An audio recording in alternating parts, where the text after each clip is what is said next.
नमस्कार माझ्या सर्व मित्रमैत्रिणींना, पालक असेल तर पालकांना पण नमस्कार. माझे नाव वेदांत मनोज गुंजाळ.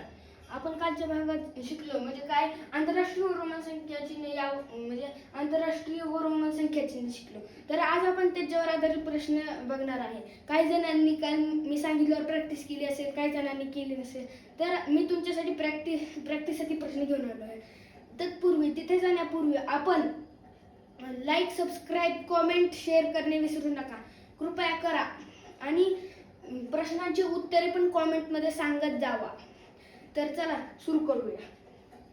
आपला पहिला प्रश्न सांगतो की x x x i minus i बरोबर किती.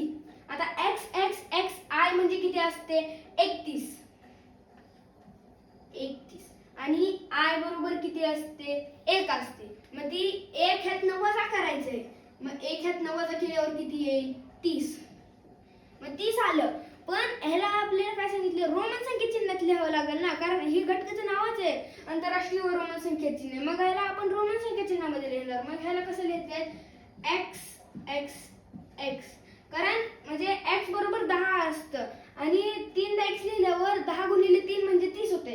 परंतु रोमन संख्या चिन्हाचा एक नियम आहे, एक म्हणजे चिन्ह असतो तो 3 पेक्षा जास्त यायला नाही पाहिजे. जर आला तर तुम्ही समजायचं ती संख्या चुकीची आली आहे. तर आता आपण पुढचा प्रश्न पाहूया. पुढचा प्रश्न काय म्हणतो आपला i x plus x i बरोबर किती. मग आता i x बरोबर किती असते i x बरोबर 9. मग अधिक किती सांगितलं आपल्याला x i म्हणजे किती असते x i म्हणजे x आणि i. x बरोबर x म्हणजे 10 आणि i म्हणजे 1. मग 1 आणि 10 11 म्हणजे x i बरोबर 11 येणार. म्हणजे इथे लिहू आपण 11. मग ह्यांची बेरीज किती येते 20.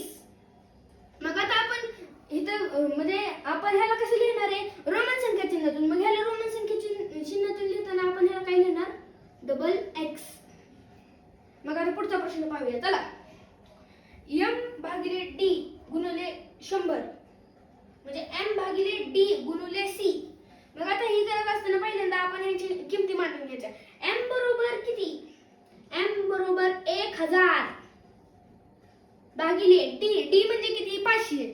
मग 500 आपण खाली छेदात लिहूया गुणिले c म्हणजे किती असेल आता 100 असेल. मग 100 आपण त्याला गुणिले लिहूया पुढे बरोबर.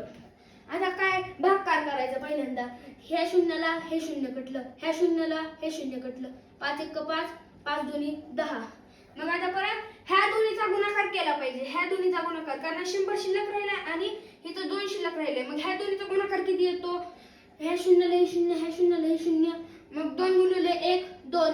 मग ह्याला आपण खाली कसं लिहिणार इथं कसं लिहिणार डबल c, कारण 1 म्हणजे 1 c म्हणजे 100.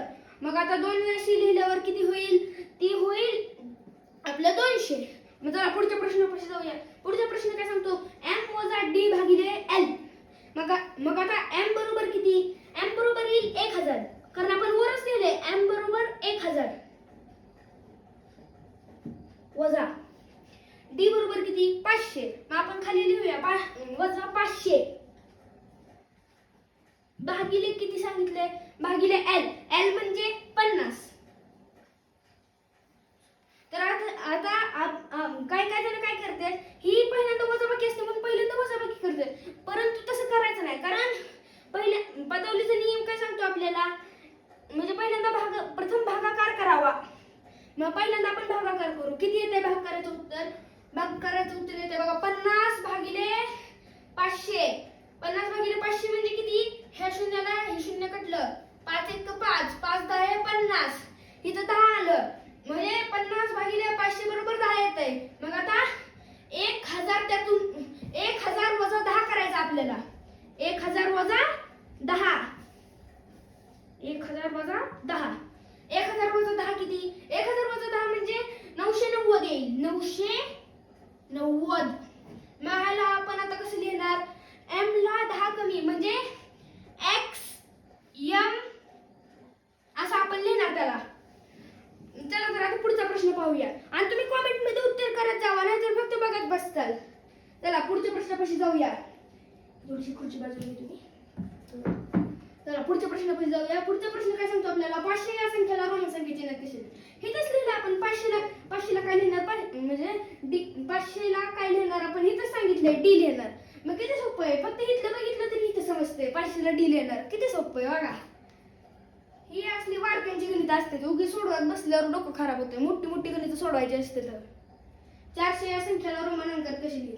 आता असं की मी तर कुठे सांगितलं नाही, मी सांगतो तुम्हाला बघा. 500ला 100 कमी म्हणजे किती, सी. आणि पुढे काय येणार, डी असणार ना. मग डी लिहायचं, कारण 500ला 100 कमी, मग सी डी लिहिणार आपण 400ला. मग आता पुढचं कसं, वजाबाकीचं उदाहरण काय सांगतं आपल्याला, एक्स एक्स एक्स व आय एक्स वजा व्ही ट्रिपल आय. आता x x X I x म्हणजे किती असेल, कॉमेंट मध्ये उत्तर करून सांगा. तर मी तर येतो x x X I x म्हणजे किती असणार, 39. किती असणार, 39 वजा किती सांगितलं त्यांनी, V triple I. V triple I म्हणजे किती असणार, आता सांगा बरं, कॉमेंट मध्ये सांगा तुम्ही. मी इथं लिहितोच आहे, पण तुम्ही कॉमेंट मध्ये सांगा. आणि लिहूच वाटलं तर वहीत पण लिहा. ही गणित ही सर्व उदाहरणं वहीत लिहिली तर तुम्हाला स्कॉलरशिप, नवोदय सैनिक स्कूल इत्यादी प्रवेश परीक्षांसाठी पण ही तुम्हाला चांगलं जाईल. म्हणून लिहून घ्या ही पटपट.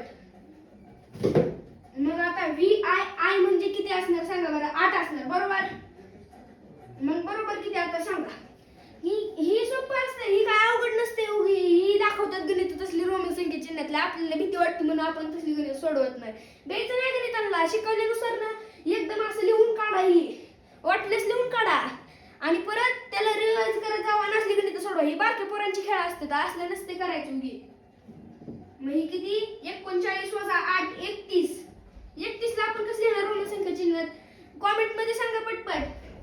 मग किती, 30 म्हणजे 3 ला x आणि परत काय लिहिणार, आय. कारण 1 म्हणजे आय असतं, काल शिकलोय. मग आता लास्ट अँड बेस्ट प्रश्न, x x x l या संख्येला आंतरराष्ट्रीय संख्यात कशी लिहाल. मग आता ही आपली संख्या थोडीशी चुकलेली आहे. मग ह्या l ला पुढे घेऊया, l ला इथे घेऊया.